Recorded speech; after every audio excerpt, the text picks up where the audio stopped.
감사합니다. 오늘도 저희들을 사랑하셔서 복된 주일 하나님 앞에 예배하게 하시고 또 이렇게 교사의 사명 주셔서 그 교사의 사명 감당하게 해주시니 감사합니다. 오늘 이 시간이 하나님 앞에서 복된 시간 되게 하시고 교사로서 다시 한번 새로운 마음을 가지고 하나님 앞에 정진하는 귀한 시간이 될 수 있게 하여 주옵소서. 감사하고 예수 그리스도의 이름으로 기도합니다. 아멘. 네, 반갑습니다. 제 말씀 잘 들리나요?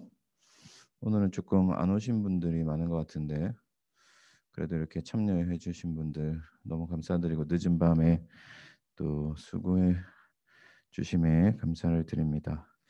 오늘 우리 교사 세미나 세 번째 시간 통하는 교사인데 음, 여러분 하나님과의 단절이 사망이잖아요. 하나님과 우리가 소통되지 않는 것 그것이 바로 사망이거든요. 그래서 구원은 하나님과의 관계의 회복이고 소통의 회복이라고 할 수가 있습니다. 하나님께서 에덴에 거하시면서 동산에서 사람들과 함께 소통하실 때 그때 거기가 생명이고 거기가 천국이고 거기가 구원인데 어, 관계가 깨어지고 단절되고 하나님이 인간을 떠나시면서 소통이 불가능해질 때 그것이 사망이고 거기가 지옥이에요.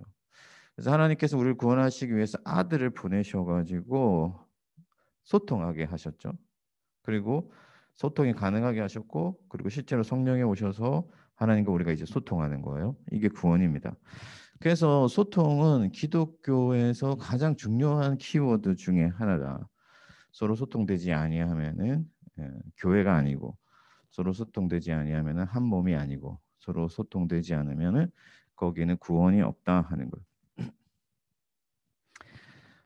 우리 교사 선생님들도 마찬가지입니다. 학생들과 소통하고 학생들이 서로 소통하게 하는 것. 그러니까 이게 그 단순한 커뮤니케이션이 아니죠. 진정한 소통 있잖아요. 인간과 인간 사이에 진정한 관계가 회복되는 것. 이것이 바로 구원이고 그리스도께서 그 일을 위하여 오셨다 하는 거예요.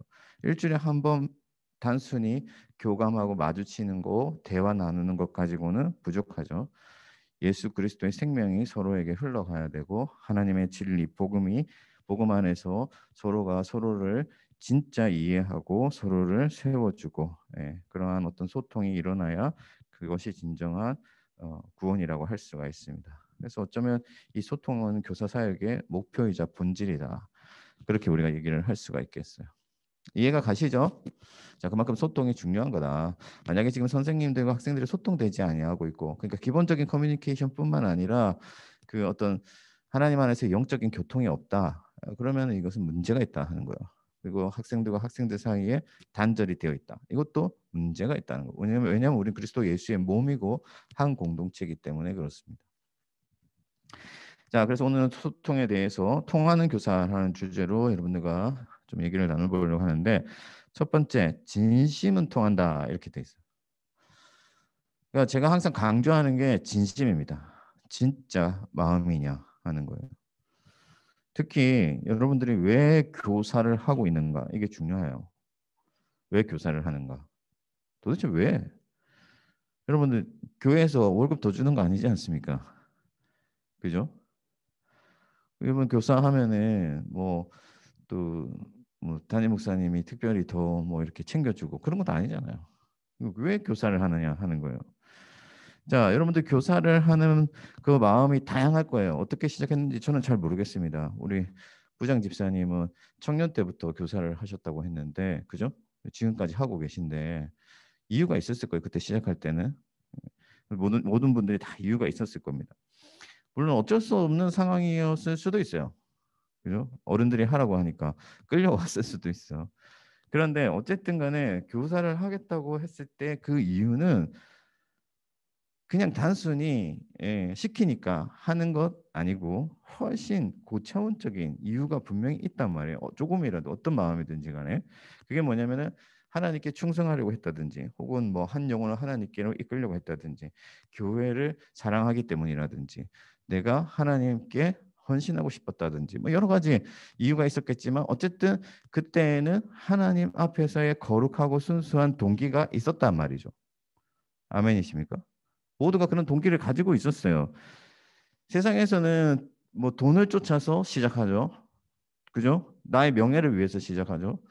그리고 나의 정력을 위해서 어떤 일들을 시작하는데 하나님의 일은 그렇지 않잖아요. 특히 우리가 하나님의 말씀을 가르치는 이 교사의 직분이라는 것은 그렇지 않습니다. 하나님 앞에서 순수하고 거룩하고 분명한 존귀한 동기가 있었을 거예요. 그러니까 우리 배정현 전도사님 지금 신학교 갔잖아요. 그죠? 순수한 동기가 있었을 겁니다. 그렇지 않습니까?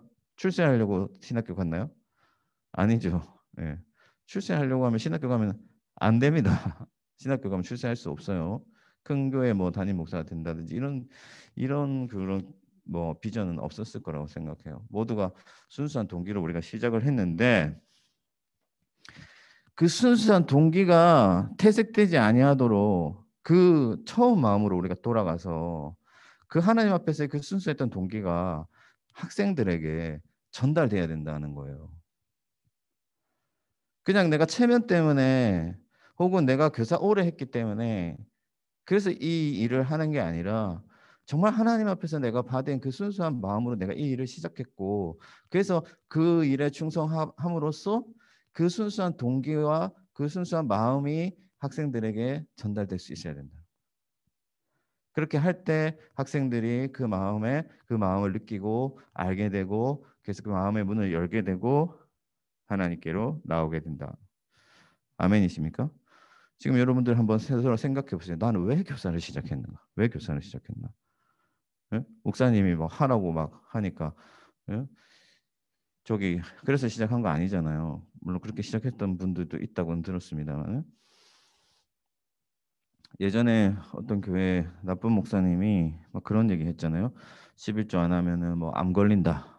또 혹은 너 교사 충성 안 하면은 뭐 집안에 화근이 생긴다 하면서 막 겁박하던 시절도 있었습니다.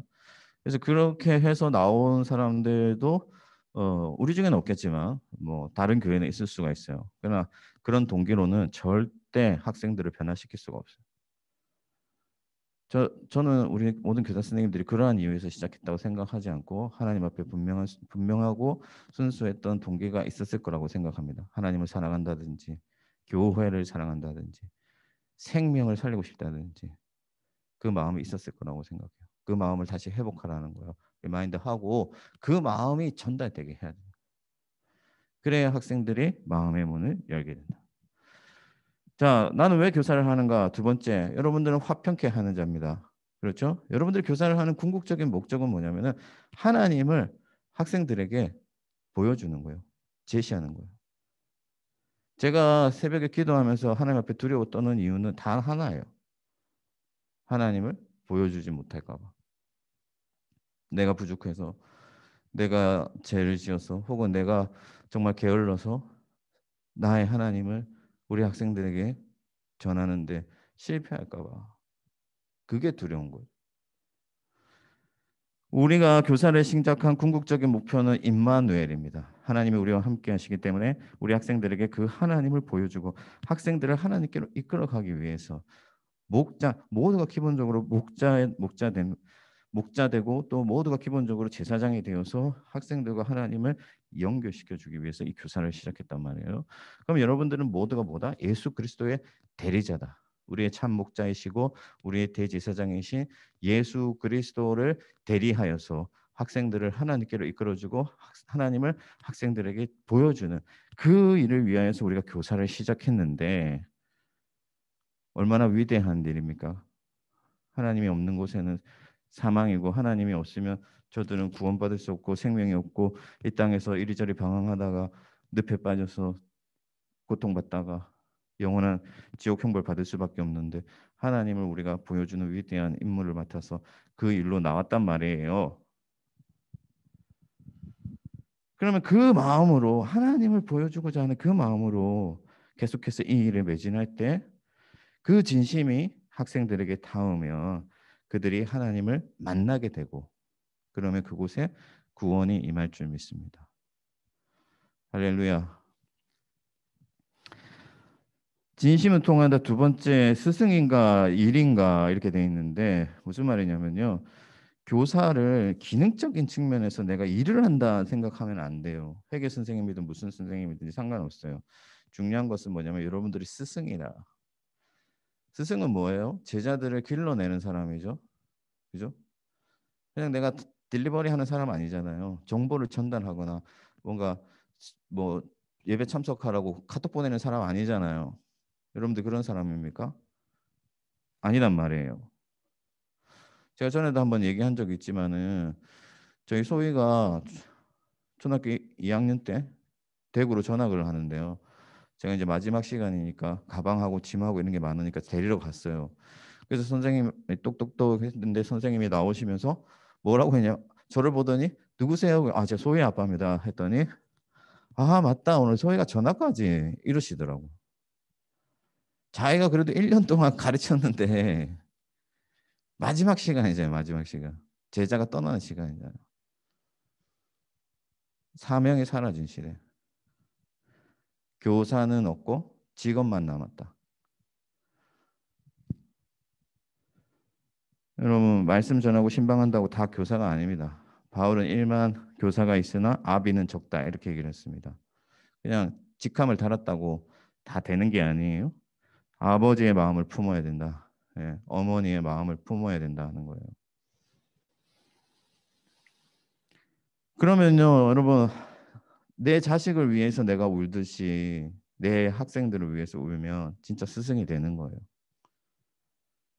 내 자녀가 잘 되기를 간절히 바라는 마음이 있듯이 그 학생들이 잘 되길 바라는 마음이 있으면은 진짜 스승이 되는 거예요. 교사가 되는 거예요. 예전에는 그런 진짜 스승들이 있었거든요. 생각나시는 분들이 있었어요. 어떻게든 학생들을 바로잡아 주려고 바른 길 가게 하려고 정말 좋은 사람 되게 하려고 있었어요.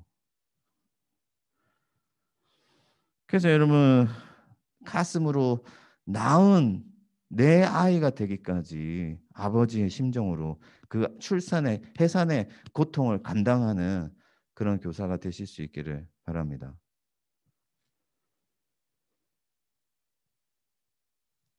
두 번째는 스승인가 일인가 했는데 여러분 타성이 여러분들을 기계로 만든다. 무슨 말이냐면은 그냥 반복하는 거예요. 하는 일. 늘 하던 대로 여러분 하는 겁니다. 그러다 보면요. 어느새 익숙하게 되고 익숙함이 타성이 되면은 그냥 기계가 되는 거예요. 그게 그냥 일이 되는 겁니다. 생명이 있는 거는 절대 그렇지 않죠. 여러분 꽃잎이 꽃이 들에 핀 그 코스모스 뭐 들국화 다 똑같이 생긴 것 같아도 아니에요. 다 안 똑같습니다. 생명은 다채롭잖아요. 그리고 유기적이고 활동을 하죠. 여러분 오늘 아침에 7시 눈 떴다고 내일 아침에 정확하게 7시 딱 눈 뜹니까, 여러분들? 안 그렇잖아요. 그죠? 그거 기계지, 기계. 똑같은 패턴을 통해서 카톡 전달하고 이번 주 나와라 얘들아. 또 하는 일 그냥 반복하고 그게 기계다 하는 거예요. 여러분 받아서 해야 돼. 받아서. 성령은 살아계신 인격이시잖아요. 여러분. 맞습니까? 믿습니까? 그러면 그 학생들을 위해서 내가 이번 주에 성령께 기도하고 매달렸는데 성령이 주시는 마음이 있고 감동이 있는데 어떻게 매주 똑같은 일들을 반복할 수 있냐 하는 거예요. 하나님은 살아계시고 성령을 우리 가운데 찾아오셔서 이 사명 가운데 기운을 불어넣어 주시고 말씀하시고 지혜를 주시고 대화하시고 여러분들을 끌어주시는데 어떻게 매주 똑같은 일을 계속 반복할 수 있냐 하는 겁니다. 성령이 감동을 주시는 그 일을 하고 날마다 받아 하고 그래야 여러분 성령으로 우리가 이룰 수 있다는 거예요. 아멘이십니까?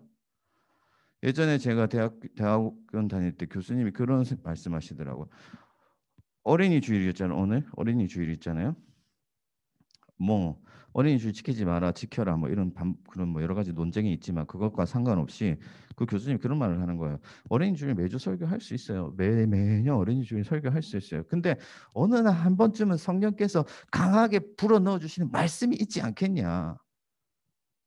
그러면 그 주에는 어린이 주일을 하지 아니하고 성령이 내게 강력히 불어넣어 주시는 그 말씀을 전할 수도 있을 텐데 어떻게 매년 30년 40년 목회하면서 매년 똑같은 어린이 주일에는 어린이 주일 설교 말씀을 하느냐 이런 얘기를 하시더라고요. 굉장히 가슴이 뜨거워졌어요. 여러분 교사의 일을 하는데 어떻게 똑같은 일을 계속 반복할 수가 있습니까? 하나님이 오늘 내게 찾아와 주시고 이 영혼들을 맡겨주시고 그래서 이 영혼들에 대한 어떤 지혜와 능력과 또 마음을 부어주시는데 그래서 여러분 성령과 소통하면서 성령께서 이끌어 가시는 대로 여러분들의 사역을 만들어 가야 돼요. 아멘이십니까?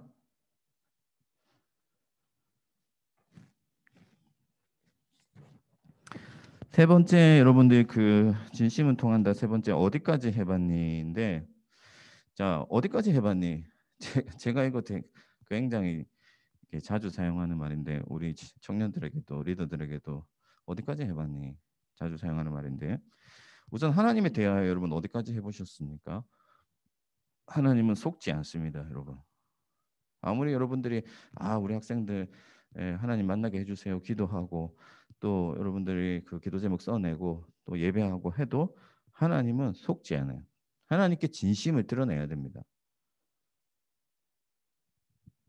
아브라함이 그 아들을 바치려고 칼을 집어 들었을 때 아브라함아 이제 내가 알겠다 네 마음. 여러분 진심은 하나님께도 쏟아내야 되는 거예요.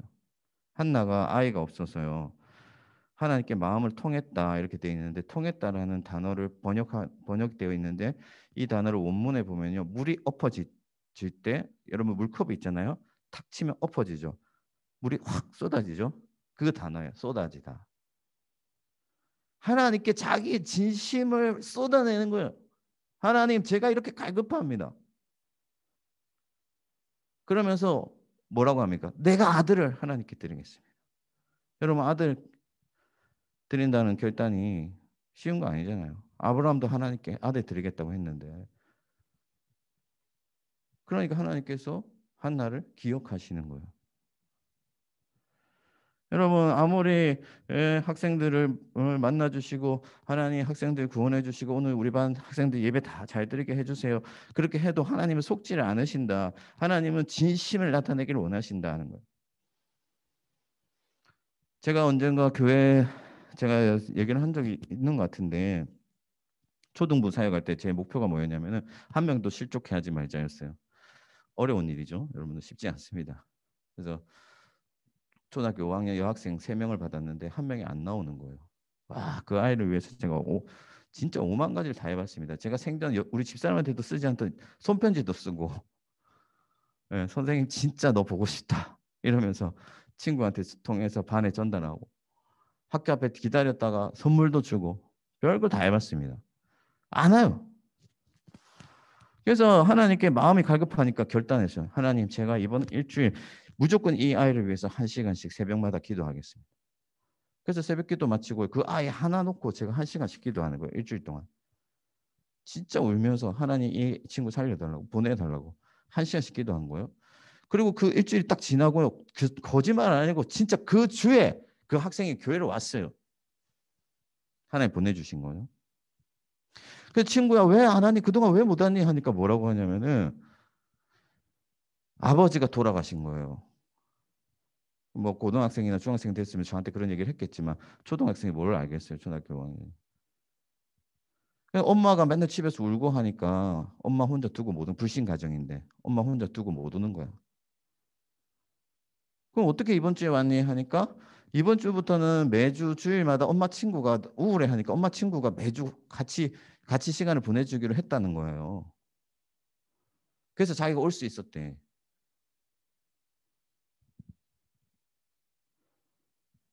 여러분 하나님께 어디까지 해보셨습니까? 여러분들의 진심을 나타내야 돼요. 그러면 하나님이 그 진심을 받으십니다. 여러분 솔로몬이 1,000번째 드렸잖아요. 여러분 뭐 매일 1,000번 드린다 그거 아닙니다. 그 지금 한국 교회가 굉장히 오해하고 있는 것 중에 하나가 그거예요. 1,000마리를 한 번에 드렸는지 매일 한 마리씩 1,000원을 드렸는지 우리가 알 수 없어요. 알 수 없지만은 이 1,000번째가 상징하는 것은 뭐냐면요. 솔로몬의 그 간절함이에요. 그 갈급함. 여러분 왕이라고 해도 1,000번째 드리는 게 쉬운 일이 아닙니다. 굉장한 헌신이에요. 하나님 앞에 자기 진심을 나타냈더니 하나님이 나타나셔서 꿈에 나타나셔서 도대체 왜 그렇게까지 하니? 네가 원하는 게 뭐니? 물어보신 거예요. 그랬을 때 솔로몬이 이 백성은 많고 나는 나이가 어리고 지혜가 미천한데 하나님의 백성들을 어떻게 내가 잘 다스릴 수 있겠습니까? 하나님 저를 도와주십시오. 그러니까 하나님이 너의 기도 제목이 내 마음에 합당하다. 나를 기쁘게 한다. 하시면서 그 기도를 들어주시고 네 전에도 너와 같이 지혜로운 자가 없을 것이고 네 이후에도 너와 같이 지혜로운 자가 없을 것이며 너가 구한 지혜뿐만 아니라 내가 이 모든 것을 너에게 더하여 줄 것이다. 그렇게 말씀하셨단 말이에요. 그러니까 여러분 지금도 지혜와 부하면 누구 합니까? 솔로몬. 솔로몬 저축은행도 있잖아요. 보셨습니까, 여러분?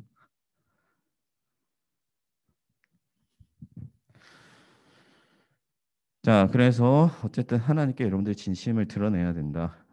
자, 두 번째는 사람에 대하여, 사람에 대하여. 여러분, 학생들에게도 마찬가지입니다. 진심은 확실히 다가가게 돼 있어요. 언제 상대방에 닿게 되냐면 이렇게까지 한다고? 이때예요, 이때. 이렇게까지 한다고? 내가 너를 너무 사랑하고 네가 구원받기를 진심으로 내 목숨만큼 원해라고 말해도 못 느껴요. 느낄 수 없으면 아무것도 아니죠. 하나님의 나라는 말에 있지 않다고 했잖아요. 능력에 있다고 했잖아요. 그럼 그 능력이 어디서 나타나느냐? 이렇게까지 할 때 나타나는 거예요. 여러분 우리 저기 뭐야 예언 선생님도 저기 들어와 있는데 제가 그 청년부 수련회 때 키트를 전달했잖아요. 키트 만들어서 다 들어갔는데 다 돌아가면서 전달했는데 한 70명 이렇게 전달하는데 쉽지 않았어요. 근데 그때 청년들이 이렇게까지 한다고? 이렇게 굳이 뭐 이런 얘기를 했어요. 그러면서 별로 이렇게까지 하실 일이 있을까 이렇게 했지만 실제 들고 가니까 다들 좋아했어요. 예은이 저기 뭐야 예은 선생님 집에 제가 갔잖아요. 안양까지 갔거든요. 예? 한예은 선생님이 초콜릿하고 집에 있는 간식을 이렇게 모아서 저한테 주셨는데 집에 간식이 많더라고. 종류가 많아요. 집에 있는 거 뭐 대충 끌어 모았다고 하는데 엄청 모아 주시더라고. 왜 그렇게 모아 주셨겠어요. 그죠? 예. 목사님한테 감동 받은 거지. 고맙다. 좋다. 하는 거예요. 그리고 그 키트 전달하고 안양에서 돌아왔잖아요. 제 사역의 모토가 그거예요. 어디까지 해봤니? 예전에 어느 교회에서요. 제가 사역할 때 교육자실에 지적 장애를 가진 청년이 한 명 들어왔어요. 그 교회 청년부 학생인데요. 들어왔는데 청년부 담당 목사님이 누구야? 목사님이 너 사랑해? 알지? 이렇게 했어요. 근데 그 지적 장애 청년이 뭐라고 했냐면 아니요. 저도 눈치가 있어요. 이렇게 얘기를 했어요.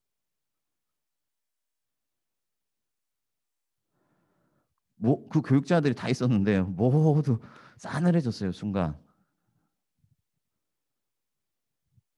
저는 그 순간을 잊지 않고 있습니다. 사랑은요. 느껴지는 거예요.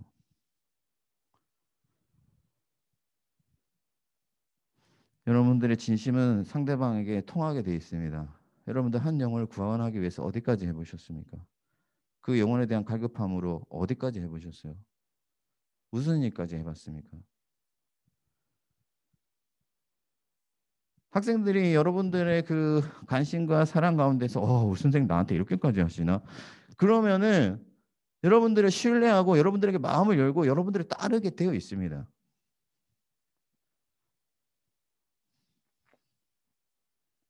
믿습니까? 하나님께서 여러분들 하나님을 따르는 이유가 뭐예요? 하나님 사랑하는 이유가 뭡니까? 이렇게까지 하신다고? 독생자 예수 그리스도를 자기의 유일한 아들을 나를 위해서 내어 주셨다고? 그것 때문에 여러분들 하나님께 충성하는 거잖아요.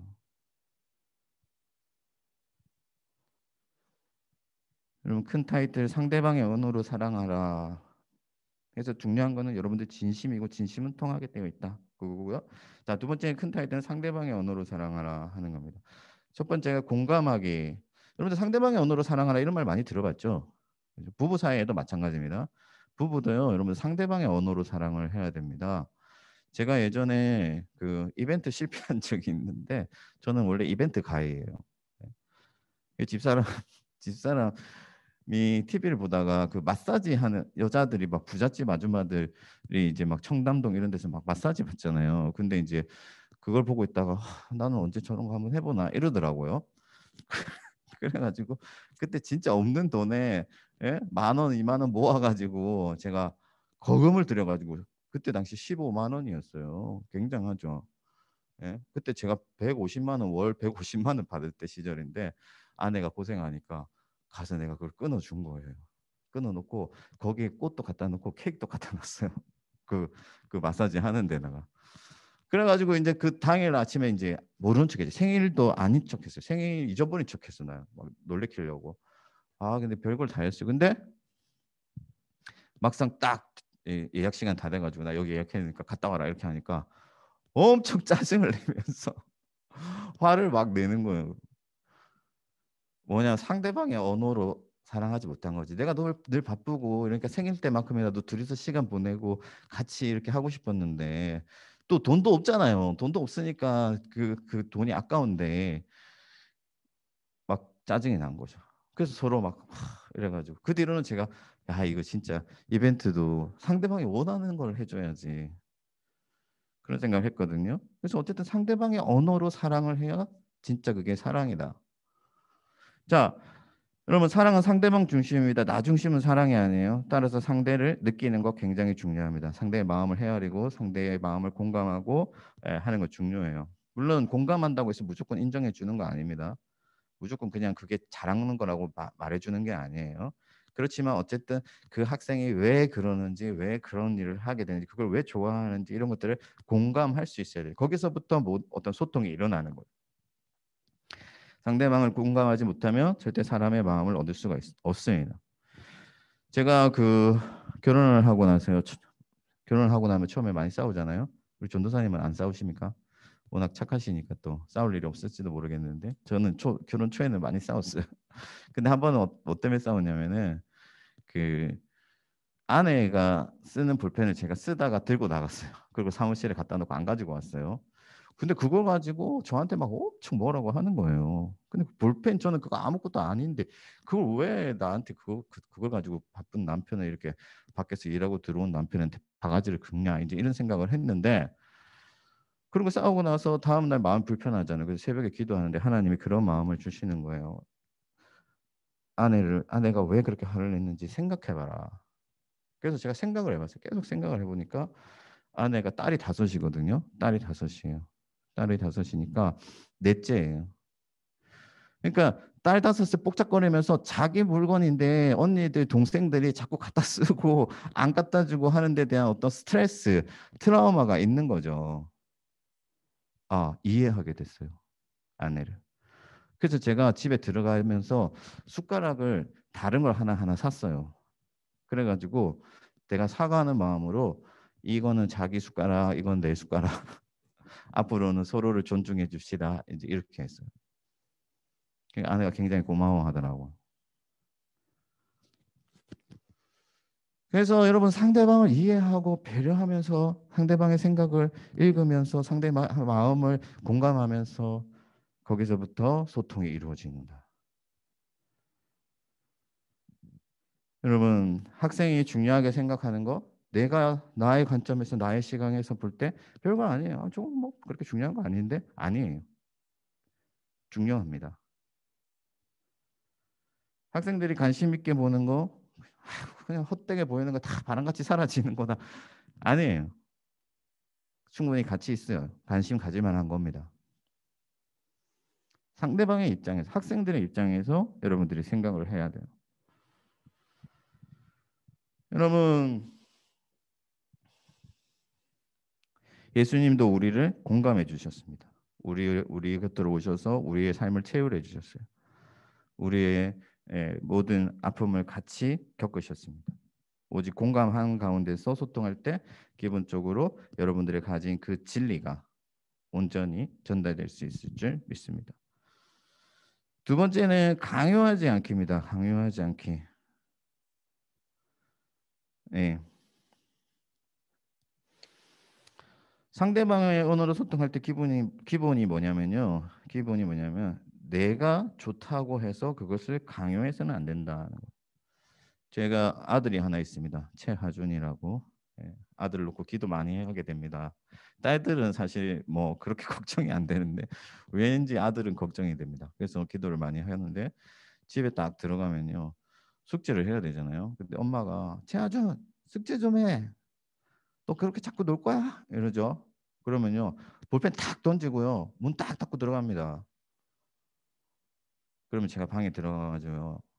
제 무릎 앞에 딱 앉혀놓고요. 한참을 안아주고 얘기를 해줍니다. 제가 얼마나 아들을 사랑하는지. 그리고 또 아들이 얼마나 중요한지. 그런 것들을 얘기를 쭉 해줘요. 그리고 부탁을 합니다. 아들아, 아빠가 이렇게 널 사랑하는데 아빠 생각해서 숙제 한번 이렇게 해줄 수 있겠니? 그러면요. 볼펜 들고 딱 숙제를 시작해요. 여러분, 강요한다고 해서 되는 게 아닙니다.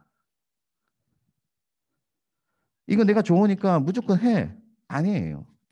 그건 진정한 소통이 아니죠. 제가 어릴 때 저는 이제 엄마가 없이 컸는데 고모가 있는데 고모가 너무 진짜 거짓말해요. 지금도 난폭해요. 우리 고모가 지금도 난폭해가지고 그땐 더 난폭했어요. 아, 막 무조건 막 때리고 안 하면은 막 그래가지고 집에 이거 쇠로 된 스테인리스로 된 이거 쟁반 같은 거 뭐죠? 그때는 뭐 이 뭐예요? 이렇게 과일 담고 하는 그런 쟁반 같은 오봉 맞습니다. 이 경상도 사투리로 역시 같은 동양이다 보니까 정확하시네요. 오봉을 가지고 이렇게 딱 때리면요. 그 오봉이 팍 패이면서 공부하라고 그렇게 막 때리고 있는데 진짜 그냥 책 다 찢어버리고 싶어. 강요로는 되는 건 없어요. 강요로 되는 건 없어요. 여러분 아무리 믿음이 좋고 아무리 하나님 나라 좋고 아무리 생명이 좋고 아무리 예배가 좋아도 여러분들이 그렇게 강요하고 억지로 시키면요. 절대 그들의 마음을 얻을 수 없고 오늘의 세대는 더 그렇습니다. 요즘 세대는 더 그래요.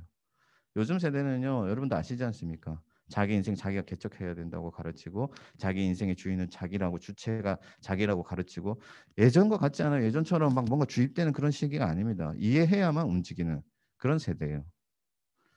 그래서 특히나 오랜 시간 관계하면서 설득하고 신뢰를 쌓고 그 마음을 얻는 작업이 먼저 되어야 되고 또 우리가 복음을 전달할 때도 강요하는 방식이 아니라 진짜 그것을 보여줘야 돼요. 예수 그리스도께서 너 나 안 믿으면은 지옥 간다. 협박하고 끌어다가 끌어안치고 안 하셨잖아요. 십자가에 달리는 거죠. 십자가에 달리셨더니 그 죽음을 보는 자들마다 그 사랑을 느끼는 자들마다 경험하는 자들마다 하나님께로 나아오는 거예요. 그래서 예수님은 문 밖에 서서 두드린다 그렇게 말씀하시잖아요. 볼지어다 내가 문 밖에 서서 두드리노니 문 빡 차고 들어오시지 않았단 말이에요.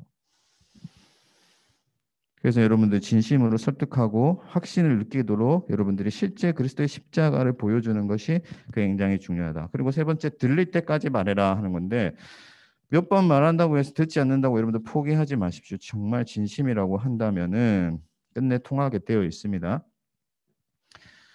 제가 그 대학부 울산에서 대학부 사역을 할 때 일인데요. 고등부 때부터 아웃사이더예요. 주변에 있고 그냥 엄마가 교회 가라고 하니까 나오는 그런 친구가 대학부에 올라왔어요. 그러니까 대학부에 오니까 안 오죠. 왜? 고등학교 때까지는 엄마가 시키니까 가지만은 대학부 오면은 안 그렇거든요. 그래서 안 와요. 그래서 제가 계속 연락하고 예배하자고 하고 안 와요. 공익 공무원 근무로 일하고 있었는데 제가 한 번은 도시락을 싸가지고 만들어가지고 그 구청에 찾아갔습니다. 아침에 출근하는데 가가지고 도시락 전달하면서 야 이거 맛있게 먹고 언제 교회 한번 교회 와서 교회 한번 교회에서 보자 이렇게 했어요. 그래도 안 와요. 그랬는데 여러분 제가 포기하지 않았습니다. 계속 연락하고 생각만 나면 기도하다가 생각만 나면은 메시지하고 1년 하니까요. 교회에 왔어요. 그리고 예배 드렸는데 근데 안타깝게도 제가 1년쯤 더 지나서 그 교회를 사임하게 됐는데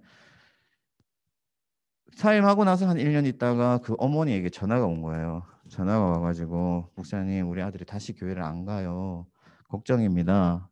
이러더라고요. 그래서 너무 안타까워서 아, 그렇군요. 제가 기도하겠습니다 하는데 그 어머니가 저한테 하시는 말씀이 뭐냐면은 자기 아들이 그러는 거 그러더래요. 자기 인생의 목사는 유일한 목사는 최갑진 목사님 뿐이다. 여러 교육자들이 자기 곁에 지나갔지만 자기를 진심으로 생각하고 진심으로 자기가 잘 되길 바라고 진심으로 하나님 앞에 나오기를 원했던 사람은 최 목사님 뿐이다. 그렇게 얘기를 했대요. 그래서 어머니가 내가 생각나서 전화를 했다고 하시더라고요. 포기하지 아니하고 예수님 여러분들 쉽게 포기하지 않으셨잖아요. 여러분들이 하나님 떠나갈 때, 여러분들이 하나님 멀리할 때, 여러분들이 하나님 외면할 때도 예수 그리스도는 끝까지 기다리시고 인내하시고 찾아주시고. 그러니까 여러분 계속해서 도전하십시오. 포기하지 않으면은 분명히 학생들은 여러분들의 마음을 알게 될 줄 믿습니다. 아멘이시죠? 자, 마지막 세 번째, 예, 공감에서 나오는 10대 감성. 여러분들 지금 우리가 사실 10대를 이해한다는 게 쉽지는 않죠. 저도 이제 어느덧 45입니다.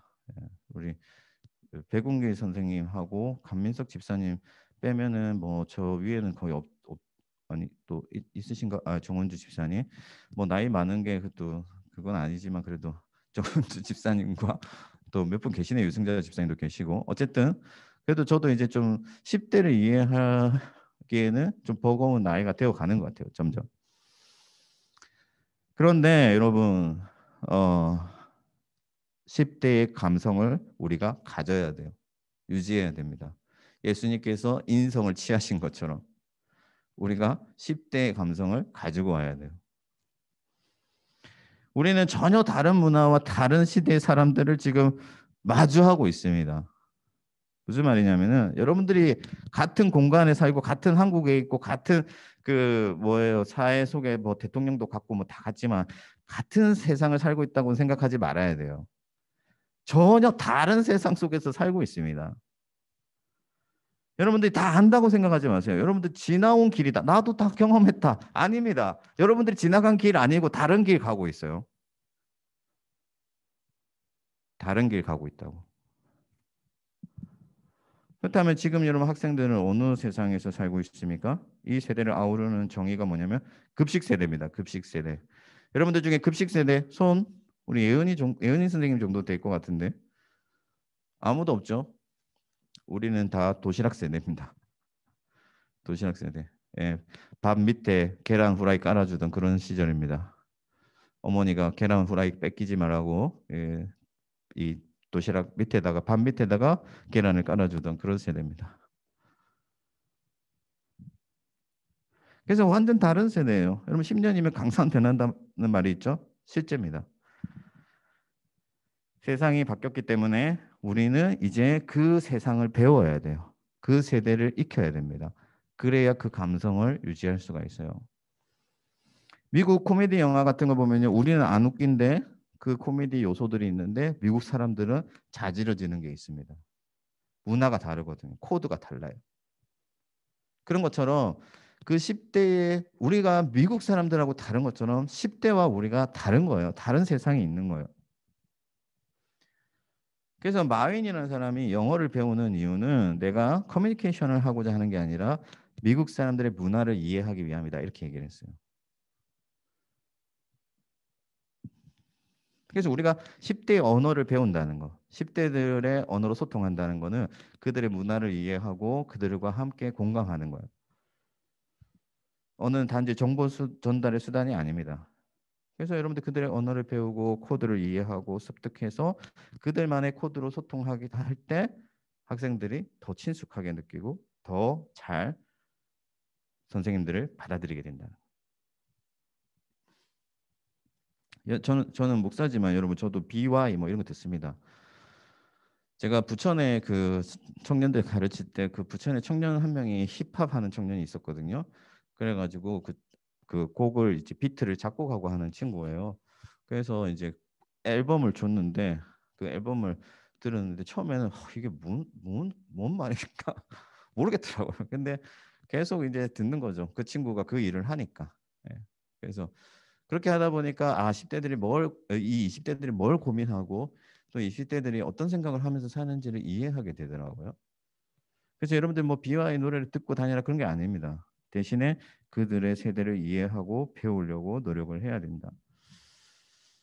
한 가지 예를 들면 급식 세대들은 줄임말 많이 씁니다. 그죠? 여러분들 얼주코 아세요? 얼주코? 얼주코 아십니까? 아무도 모르세요? 배정현 전도사님 정도는 알 것 같은데 얼주코 몰라요? 아, 와 김일성 선생님 역시 학생들 가르치니까 아시네요. 얼어 죽어도 코코아 아니고 얼어 죽어도 코트입니다. 얼어 죽어도 코트. 예, 우리 20대들은 겨울에 한겨울에도 코트 입고 다니잖아요. 얼어 죽어도 코트를 입고 다닌다 해서 얼주코라고 합니다. 제가 유럽에 그 대학생들을 데리고 독일에 또 체코에 저기 종교개혁 탐방을 갔는데요.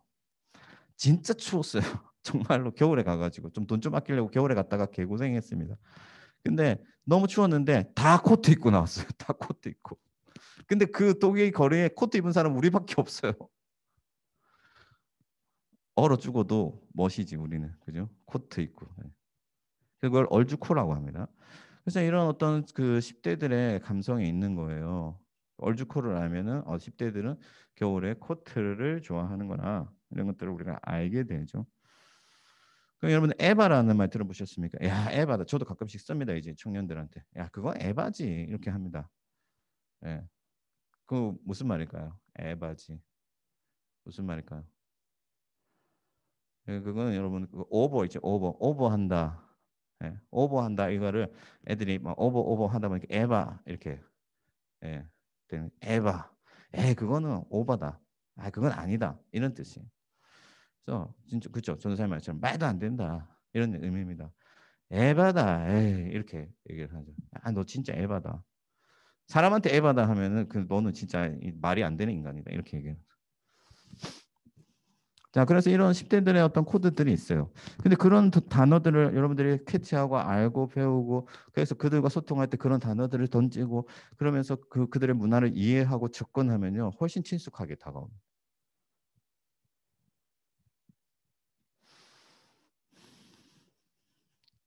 그리고 또 한 가지 우리가 공감에서 나오는 10대 감성에서 중요한 게 뭐냐면 언택트 시대인데 여러분 이제 소통의 방식이 바뀌었잖아요. 그 급식 세대를 이해하고 배우는 게 중요하다 하는 거 여러분들 꼭 기억하시고 왜냐하면 우리랑 다른 세상을 사니까 내가 지나온 길 걸어오는 게 아니니까 여러분들 절대 그렇게 내가 다 안다고 생각하고 접근하면 안 되고 그 세대를 이해하고 배워야 된다 하는 거. 자, 두 번째는 언택트 시대. 소통의 방식이 많이 바뀌었잖아요. 이제는요 비대면 시대입니다. 물론 이제 코로나가 끝나도 코로나 이전에도 이미 중고등부 학생들은 언택트 시대를 살고 있었어요. 사실은 학교 마치면요, 여러분 우리 시대는 골목 시대입니다. 골목 시대. 골목에서 같이 다 뛰어놀던 시절입니다. 요즘 안 그래요. 원래 학교 마치도 학원 가거나 집 갑니다. 학생들끼리 같이 모여서 안 놀아요. 그래서 이미 아이들은 언택트에 익숙해져 있었어요.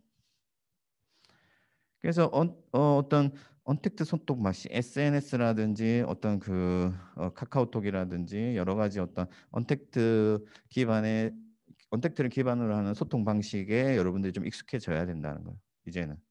그렇지 않으면은 학생들과 소통하는 그 방식을 놓치게 되고 그러면 소통을 할 수가 없고 그러면 학생들과 관계를 깊이 할 수가 없습니다. 그래서 이모티콘을 사용한다든지 쿠폰을 사용한다든지 이런 것들도 여러분들이 잘 할 수가 있어야 되는데 물론 이런 점들이 사실 어려울 수 있죠. 근데 계속해서 노력해야 돼요. 어쩔 수 없습니다. 하나님이 인간이 되셨잖아요. 이거 불가능한 일이었는데 하나님이 하셨잖아요. 그죠? 소통하기 위해서. 그래서 선생님들도 이 불가능한 일, 내가 이제 왔어. 어떻게? 그게 아니고 이 일을 해내야 된다는 겁니다. 영이신 하나님이 육이 되니 영이 육이 되니 소통할 수가 없고 결국에는 그래서 하나님이 육이 되셔서 인간의 방식으로 내려오신 것이죠. 이것이 진정한 눈높이 교육이다.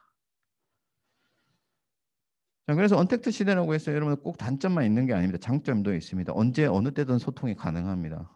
그죠? 그리고 그 아이들의 코드만 잘 읽어내고 그 아이들이 흥미로운 방식으로만 접근할 수 있다면은 언제든지 그들을 그 현장으로 끌어낼 수가 있어요. 그리고 좋은 자료들, 좋은 영상들 얼마든지 공유할 수 있죠. 장점도 많습니다. 지금도 여러분 사실 여기 모이라고 하면은 이렇게 나오기 힘들 거예요. 오늘 조금 결석률이 있지만은 모이라고 하면 여기 나오기 힘들 거예요. 언택트 기반이니까 그래도 이렇게 좀 편하게 세미나를 듣는 거죠. 맞죠? 장점이 있다는 겁니다. 그래서 여러분 또 교회에 우리가 언택트를 위한 플랫폼을 준비를 해놨어요. 그래서 그 서울시민교회 홈페이지 새가족 그 링크를 타고 들어가면은 그 안에 어떤 중고등부 학생들을 위한 많은 영상들을 또 공유해놨습니다. 그런 것도 사용하시고 또 가끔씩 보내서 네, 격려하고 여러 가지 활용할 수가 있어요. 자, 그래서 어쨌든 언택트 시대, 언택트 방식의 소통을 여러분들이 배우고 강화할 수 있어야 된다. 그리고 그 장점들을 잘 활용해서 학생들과 소통해야 된다. 자, 세 번째, 선생님이면서 친구. 문화와 세대의 간격을 좁힌다는 게 쉬운 일이 아니죠, 여러분. 그죠? 이제 와서 내가 이 아이들을 어떻게 이해하고 어떻게 이 아이들의 언어로 소통하고 어떻게 이 아이들과 가까이 할 수 있을까? 그렇지만 여러분 진심이 있으면요. 그 결국에 소통할 수 있습니다. 여러분들 노력하는 거 그거 자체가 학생들에게는 마음이 되고 그 마음을 읽으면은 마음을 엽니다. 여러분 뭐 에바다 이런 거 별거 아닌 것 같지만 여러분 흉내 내고 노력하는 거 볼 때 학생들이 오 선생님이 저런 말까지 아시네 마음을 열어줍니다. 그리고 낮아지고 이해하려고 몸부림치는 그 과정조차도 사실은 그들이 마음을 여는 계기가 되고 마음과 마음이 이어지기 때문에 쉽게 말해서 친구가 되어가는 과정이에요. 그래서 선생님은 사실은 교사이면서 동시에 친구가 되어줘요. 친구는 가까운 존재죠, 그죠? 내가 터놓고 얘기할 수 있는 존재죠. 나이가 많다고 해서 친구가 되지 못하리라는 법은 없습니다. 예전에 어떤 그 고등학교 선생님이 반에서 학생들에게 반말을 쓰게 했어요. 굉장히 충격적인 실험이었는데 저도 이해가 잘 안 되더라고요, 처음에는. 근데 그 선생님의 인터뷰를 읽고 마음을 느끼면서 조금은 공감하게 됐어요. 학생들과의 벽을 허물고 이 존댓말이라는 것 자체가 우선 벽을 만든다는 거죠. 그래서 학생들에게 모두 자기에게 반말을 하게 한 거예요.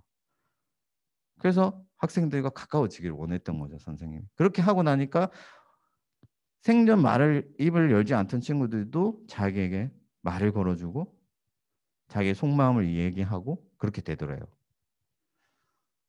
그래서 여러분들이 낮아지고 그들과 같아지려고 몸부림치면 칠수록 그 아이들은 여러분들을 친구로 받아들이기 시작하는 거예요. 그래서 친구가 될 때 진정한 소통이 가능하게 되고 그러면 여러분들을 따르게 되고 여러분들을 신뢰하게 되고 여러분들과 함께 오래 가게 됩니다. 그래서 어색한 용어지만 10대들의 용어를 사용하고 관심 가질 만한 주제로 대화를 이끌어보고 그런 것들을 통해서 선생님을 친구로 느끼게 된다. 전에 제가 대구에서 사역할 때 신입생들이 올라왔어요. 근데 그 학생들이 어느 날 무슨 이벤트를 한대요. 그래서 대학부에 무슨 사역과 아무것도 없는데 무슨 이벤트냐 했더니 고등부 때 자기를 가르쳤던 선생님 생일인데 자기들이 이벤트를 한다는 거예요. 올라왔어요 이미 대학부에. 근데 고등부 선생님 생일을 위해서 이벤트를 한대요. 야, 그래서 선생님이 그렇게까지 좋냐? 그 선생님이 왜 그렇게 좋아? 제가 물어봤어요. 그랬더니 그 친구가 뭐라고 하냐면 그 선생님은 선생님이기 전에 우리의 친구예요. 그렇게 얘기를 하더라고요. 제가 굉장히 충격받았습니다. 친구라는 거예요. 선생님이. 선생님이면서 친구라고 불릴 수 있는 교사가 될 수 있기를 바랍니다. 그러면은 여러분들은 성공한 선생님이 될 수가 있다. 자, 여러분 강의를 정리하겠습니다. 제가 이 허약한 육신을 이끌고 이 밤에 떨리는 목소리로 여러분들에게 강의를 했는데 제 진심이 여러분들에게 전달될 수 있기를 바랍니다. 예수님이 우리와 대화를 하시려고 낮아지셨잖아요. 오늘 우리가 낮아지심에 대해서 배웠는데 어디까지 낮아지셨느냐? 죽기까지 내려가셨다.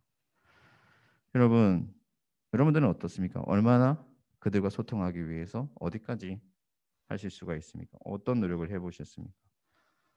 성육신의 정신을 본받는 성육신하는 그런 교사가 될 수 있기를 바라요. 하나님이 극복하신 간극은 하늘과 땅 차이. 하늘과 땅을 극복하시고 우리에게 소통하시기 위해서 오신 그 예수 그리스도의 정신을 본받아서 진정한 소통을 이루고, 예, 그래서 그 소통을 통해서 복음이 그들에게 들어가게 되고 하나님의 구원을 일으키는 저와 여러분들이 될 수 있기를 진심으로 바라면서 주님의 이름으로 축원합니다. 네. 네, 강의를 마쳤습니다. 또 이렇게 준비한 걸 1시간 내에 또 잘 마쳤네요. 네. 네, 준비하느라 고생하고 또 1시간 안에 빨리 맞춰준 저에게 박수를 보내겠습니다. 그리고 선생님들도 오늘 밤에 너무 고생 많이 하셨고 우리 잠깐 같이 기도하고 한 1분 정도 잠깐 기도하고 제가 마무리 기도할 텐데, 오늘 강의 들은 대로 우리가 잘 소화해서 예수 그리스도처럼 낮아지고 그래서 소통하고 그래서 구원을 일으키는 그런 교사가 되게 해달라고 우리 잠깐 같이 기도하고 제가 마무리 기도하겠습니다. 함께 기도하겠습니다. 아버지 하나님 감사합니다. 오늘도 저희들을 부르셔서 말씀 앞에 세우시고 또 강의 듣게 하시니 감사합니다. 우리 선생님들 늦은 밤에 고생하셨는데 그 수고가 헛되지 아니하게 하여 주시고 하나님 앞에서 열매 맺게 하여 주시고 또 하나님 소화할 수 있도록 하나님 은혜 내려 주옵소서.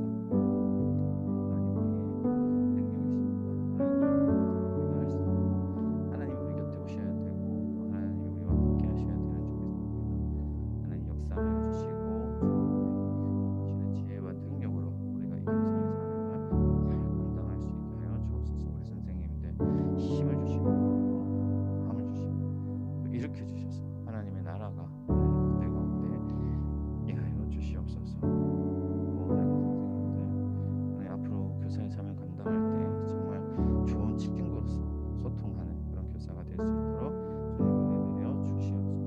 감사하고 예수 그리스도의 이름으로 제가 기도하겠습니다. 하나님 감사합니다. 오늘 밤도 또 이렇게 귀한 시간 가질 수 있게 해주시니 감사합니다. 우리 학생들과 어떻게 소통해야 될지 짧은 시간 어떤 핵심을 중심으로 나누었는데 이것이 잘 소화되게 하여 주시고 그래서 예수 그리스도께서 우리에게 낮아지심으로 우리와 소통하신 것 같이 우리도 그들에게 다가가서 진정한 소통을 이룰 수 있도록 주님 도와 주시옵소서. 처음 주셨던 그 마음을 잊지 아니하게 하시고 그 마음으로 교사의 사명 잘 감당하여서 우리 학생들이 마음의 문을 열고 나오게 하여 주시고 우리 교동부가 날마다 부흥하는 그런 놀라운 역사가 있게 하여 주시옵소서. 감사하고 예수 그리스도 이름으로 기도합니다. 아멘. 네, 수고하셨습니다. 감사합니다. 선생님들 오늘 밤도 너무 수고하셨습니다. 편안히 주무시고 또 학생들 잘 격려해 주시고 다음 주에 또 뵙겠습니다. 감사합니다. 네, 고맙습니다. 수고하셨습니다. 네, 수고하셨습니다. 감사합니다. 수고하셨습니다.